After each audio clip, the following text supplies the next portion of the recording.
Method Movies coming at you with my review of Cruel Intentions, a 1999 teen drama that I think is pretty hard to forget once you've seen it, and I'd be surprised if there were other people who disagree with me, because this movie is based around a concept that is pretty out there, really. It stars a couple of step siblings, and they see themselves as being above everybody else, and everybody around them are kind of their playthings with which to do with as they wish. And one of them decides that he is tired of all the ladies in his life, and he decides to try to seduce a young lady, and they decide that they're going to make a bet about whether or not he can pull this off.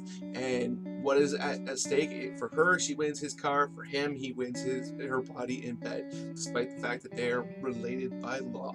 And yes, it's only by law, but that's still a little creepy. So, starring Ryan Phillippe, well, more than a little creepy, really, but starring Ryan Phillippe, he plays the young man that I was speaking of, who, he's bed down with a lot of ladies over the years, and he feels bored by this. When he's seducing all these ladies, he no longer sees the challenge in it, and he decides that he's going to try to look for something that is worthy of his skills. And he comes across an article written by a young lady who has pledged herself to stay virginal until marriage and until she's in love, and he sees her as basically the supreme target for someone like him, and basically his work of art if he is able to get her in bed, and he goes about trying to do so. And Sarah Michelle Gellar plays the other step sibling. Now, her character, I think, is actually the more interesting of the two, because she's a lot more complicated. Instead of just being this kind of callow woman who likes to play with everybody around her, which she absolutely does, she's also very, very intent on being seen as likable by everybody around her as well.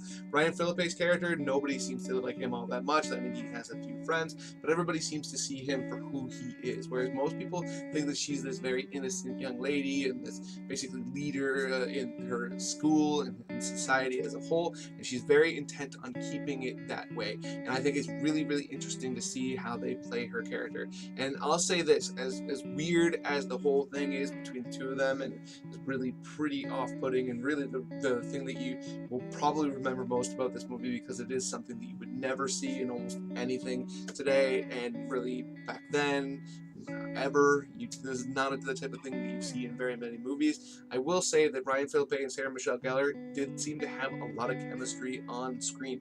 There was lots of moments where she was clearly trying to get him going and seduce him, and it was very, very overt, and you could really feel the tension in between the two of them. The sexual tension was thick. You cut it with a knife, and it's very important to the story of the film that takes place, and I thought that they did an exceptional job on that, and kudos to both of them for pulling that off. And Reese Witherspoon is the one who plays the virginal young lady that he decides to get in his crosshairs, and I thought she did a really good job in this movie. She's a very beautiful woman, and I thought very well cast, because there is something almost angelic about her spirit when you just look at her on screen, but she's also, super hot. So I thought she was very well cast, and she played the character very well.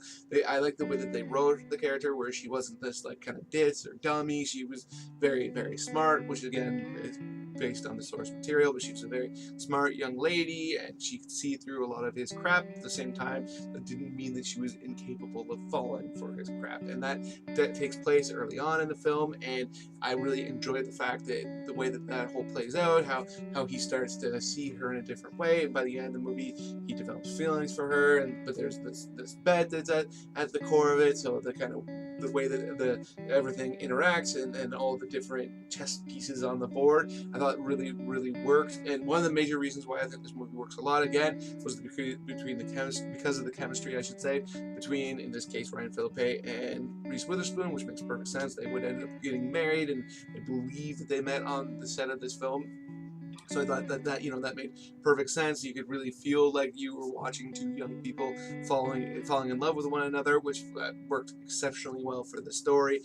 And there seemed to be a real affection there. And one of the best moments in this movie was a scene that took place between the two of them, where they're driving in the car, and she's trying to make him laugh, because his character throughout the entire film, he's this kind of like the guy who really wants to look cool, and he's wearing these stylish glasses and like a trench coat, and not like a traditional trench coat, but like a long coat, let me put it that way. And he seems to be very concerned about everybody seeing him as above everything else. And there's this moment where she's trying to make him laugh, and she's making these funny faces that I thought, like, wow, she is really good at making funny faces. I'm betting her kids had a lot of fun laughing at the faces she made.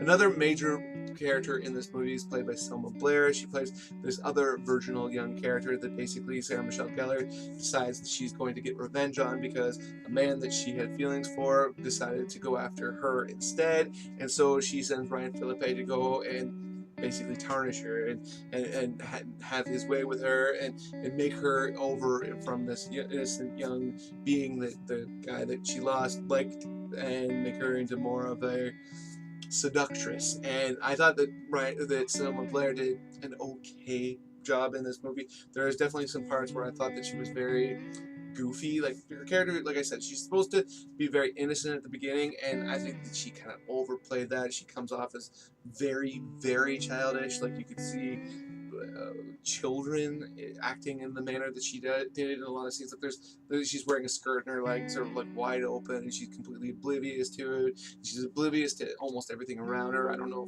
if we're supposed to take that there's something mentally wrong with her, like she just wasn't up to the age that she was, but that was never written into the character, so I thought that they overplayed that. And then once she became kind of inducted into their world, the way that they made her more mature almost instantaneously, I thought was a little bit over the top as well. However, I will say her character did add one moment that people probably never forget from this film, where basically Sarah Michelle Gellar is in a park with her and decides that she's going to teach her how to kiss, and they share a lesbian kiss for a moment. And there's the moment where they're making out, and then all of a sudden they break up, and there's the little spit string in between the two of them that anybody who's seen this film will also probably find pretty unforgettable. And it was very much in the pulp culture when this movie came out. It was mocked in other films and all that kind of thing. Yeah, I'm not gonna lie, that was a scene that was pretty enjoyable. I mean, what red-blooded male that likes ladies wouldn't feel the same way? I think this movie's a lot of fun. It's also a little off-putting at points for sure, but at the end of the day, there is a love story here that you do end up being invested in by the end of the film, and the way things play out, it's quite satisfying in part. And nobody really has a character arc that doesn't get paid off in a way that I think makes sense. And I will also say that the soundtrack is a major part of the reason why I enjoy this film as well.